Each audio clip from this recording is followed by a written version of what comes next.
Era lo que se llama un pacto unilateral, donde solo Dios se comprometió a cumplir. Abraham no tenía que hacer nada, simplemente creer. Por eso dice el texto de Génesis 15:6, que creyó Abraham a Dios y le fue contado por justicia. Eso se repite aquí en Gálatas y se repite en Romanos.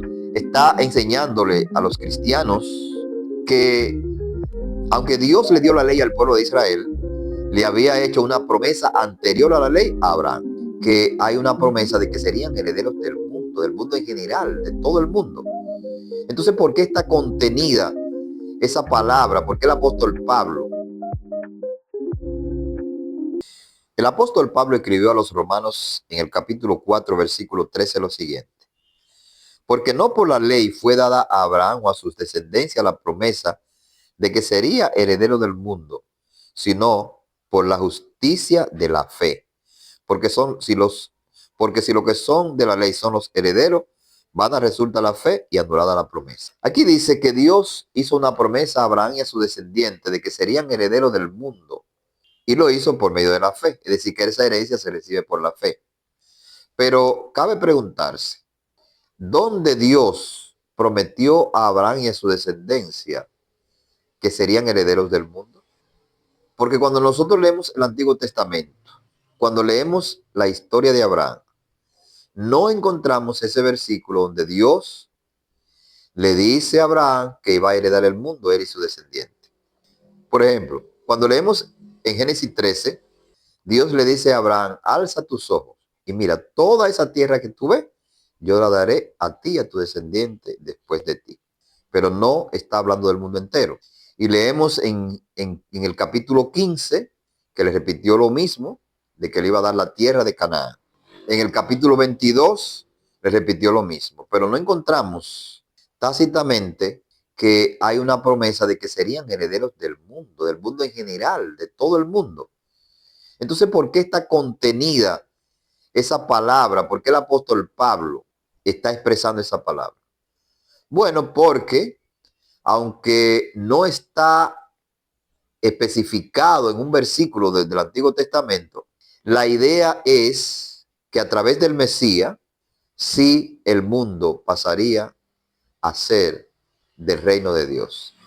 Es decir, sabemos que las Escrituras nos dicen en el Nuevo Testamento que el que hereda las promesas que Dios le hizo a Abraham es nuestro Señor Jesucristo. Gálatas capítulo 3. Leemos desde el versículo 14 hasta el 16. Para que en Cristo Jesús la bendición de Abraham alcanzase a los gentiles, a fin de que por la fe recibiésemos la promesa del Espíritu. Hermanos, hablo en términos humanos. Un pacto, aunque sea de hombre, una vez ratificado, nadie le invalida ni le añade. Ahora bien, a Abraham fueron hechas las promesas y a su simiente. No dice a las simientes como si hablase de muchos, sino de uno, sino como de uno, y a tu simiente, la cual es Cristo. Entonces, este capítulo 3 de Gálatas está enseñándole a los cristianos que, aunque Dios le dio la ley al pueblo de Israel, le había hecho una promesa anterior a la ley a Abraham. Y que cuando la ley vino, no fue para anular la promesa que ya Dios le había dicho a Abraham. La promesa que Dios le dio a Abraham era para que se recibiese por fe. Es decir, Dios no le pidió nada a cambio. Era lo que se llama un pacto unilateral, donde solo Dios se comprometió a cumplir. Abraham no tenía que hacer nada, simplemente creer. Por eso dice el texto de Génesis 15:6, que creyó Abraham a Dios y le fue contado por justicia. Eso se repite aquí en Gálatas y se repite en Romanos. Creyó Abraham a Dios y le fue contado por justicia. ¿Qué significa ser contado por justicia? Bueno, en las Escrituras nos habla de que un justo es uno que cumple la ley. Tendremos justicia cuando cumplamos todos estos mandamientos, dice Deuteronomio 6, 24 y 25. Tendremos justicia delante de Jehová cuando cumplamos todos estos mandamientos. Y Romanos 2:13 nos dice que no son los oidores de la ley los justos ante Dios, sino los hacedores de la ley serán justificados. Es decir, justicia es equivalencia a obediencia a la ley. Un justo es uno que obedece la ley de Dios. De manera que cuando la Escritura dice que a Abraham le fue contado por justicia, quiere decir que lo que él creyó Dios lo aceptó como si él hubiera obedecido la ley. Y Romanos 4, versículo 22 al 25 dice que a Abraham le fue contado por justicia y que a nosotros también nuestra fe nos es contada por justicia. Es decir, al poner fe en el Señor Jesucristo, se nos tiene como que hemos cumplido perfectamente la ley sin haberla cumplido, porque Cristo lo hizo. Entonces, aquí en Gálatas está diciendo que a Cristo le hicieron esa promesa. O sea, que esa promesa que Dios le hizo a Abraham, el que la hereda es el Señor Jesucristo. Él es el heredero. Él es el heredero. Y las escrituras lo muestran en varios versículos. Por ejemplo, en Hebreos capítulo 1 nos dice que Cristo es el heredero. Hebreos, en el capítulo 1 y el versículo 2 nos dice, en estos postreros días nos ha hablado por el Hijo, a quien constituyó heredero de todo y por quien asimismo hizo el universo. Así que Jesucristo es el heredero. Ahora, ¿por qué dice entonces que a Abraham y a su descendencia fueron hechas las promesas, si solamente es un descendiente? Bueno, lo que sucede es que la Biblia presenta a Cristo como un ente corporativo. Cristo es el Señor Jesucristo y todos los que están unidos a Él. Los que están unidos a Él participan de la herencia que Él recibió. Por eso nos dice en el Salmo capítulo 2, versículo 8, que el Padre le dijo al Hijo, pídeme y te daré por herencia a las naciones y como posesión tuya los confines de la tierra. Es decir, la promesa fue hecha al Señor Jesucristo de que sería heredero del mundo, de que sería heredero de todo. Pero como estamos incorporados en Él, nosotros participamos de esa herencia.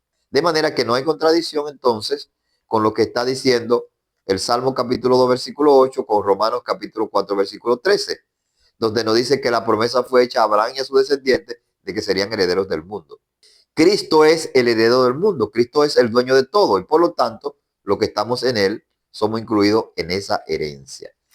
En Romanos capítulo 8, versículos 16 y 17 nos dice, el Espíritu mismo da testimonio a nuestro espíritu de que somos hijos de Dios.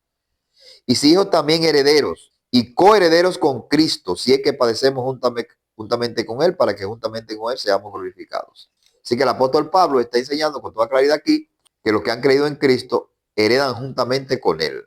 Y en capítulo 3 de 1 Corintios, capítulo 3, 1 Corintios, versículos 21 y 22, dice, así que ninguno se gloríe en los hombres, porque todo es vuestro, sea Pablo, sea Apolo, sea Cefas, sea el mundo, sea la vida, sea la muerte, sea lo presente, sea lo porvenir, todo es vuestro. Y vosotros de Cristo y Cristo de Dios. Aquí dice, todo es vuestro. Alguien puede sorprenderse y dice, pero la muerte. Bueno, porque la muerte fue vencida. Está bajo el poder del hombre. O sea, ya el que está en Cristo ha vencido la muerte. Entonces, todo es vuestro, sea lo presente, sea lo porvenir. ¿Por qué? Porque Cristo está por encima de todo. Y Cristo dice que Él ascendió a los cielos y ahí están sujetos principados, autoridades, lo presente, lo porvenir, todo está debajo de Cristo.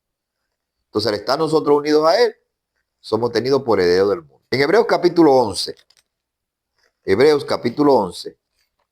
nos habla de los patriarcas que no recibieron su herencia. Vamos a leer desde el versículo 8, donde nos dice, por la fe Abraham, siendo llamado, obedeció para salir al lugar que había de recibir como herencia y salió sin saber a dónde iba.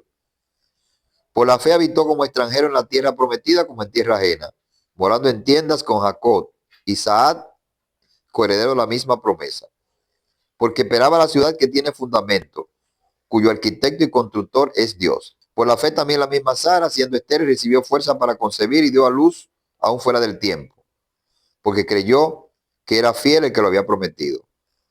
Por lo cual también de uno y ese ya casi muerto salieron como estrella del cielo en multitud, y como la arena innumerable que está a la orilla del mar. Conforme a la fe murieron todos estos, sin haber recibido lo prometido, sino mirándolos de lejos y creyéndolo y confesándolos y saludándolos y confesando que eran extranjeros y peregrinos sobre la tierra.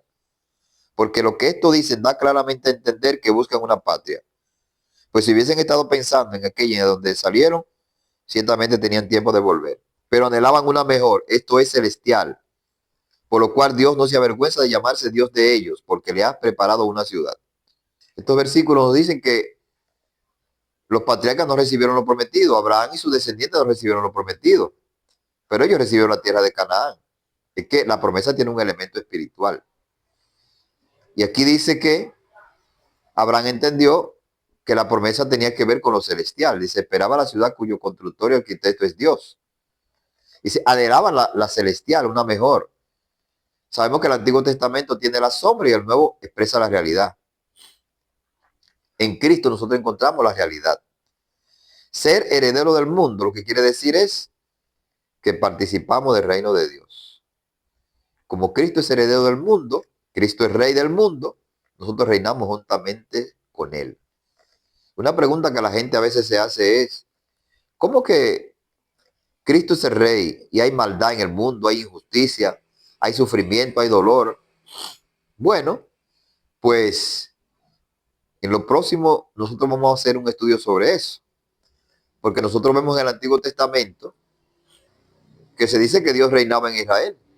Sin embargo, había maldad, había injusticia, habían abusos y había maltrato, porque tiene que ver con la maldad del hombre. Porque el reino de Dios es un reino espiritual. Entonces, los que estamos en Cristo somos herederos del mundo.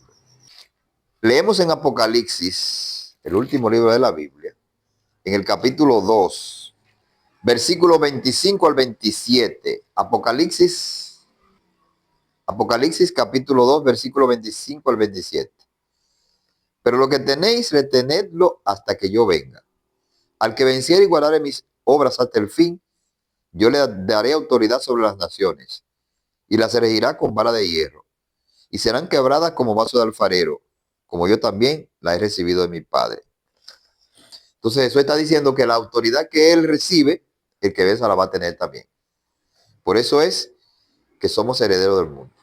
¿Por qué? Porque pertenecemos a un reino que está sobre el mundo, el reino de nuestro Señor Jesucristo. Para entrar al reino de los cielos, según las escrituras, hay que nacer de nuevo. Jesús le dijo a Nicodemo, nadie puede entrar al reino de los cielos si no nace de nuevo. Y nacer de nuevo significa que tenemos una nueva identidad en Cristo. Somos nueva criatura porque hemos sido injertados, engendrados de nuevo. Cristo es el nuevo Israel, en el cual nosotros tenemos ciudadanía. Así que mi estimado amigo y hermano que me escucha, si quieres participar de la herencia maravillosa de la cual Cristo ha recibido, pon tu fe en el Señor Jesucristo, porque Él ha hecho todo lo que se necesitaba para que tú tengas vida eterna. Que la gracia del Señor Jesucristo, el amor de Dios el Padre y la comunión del Espíritu Santo sean con todos vosotros. Hasta una próxima ocasión.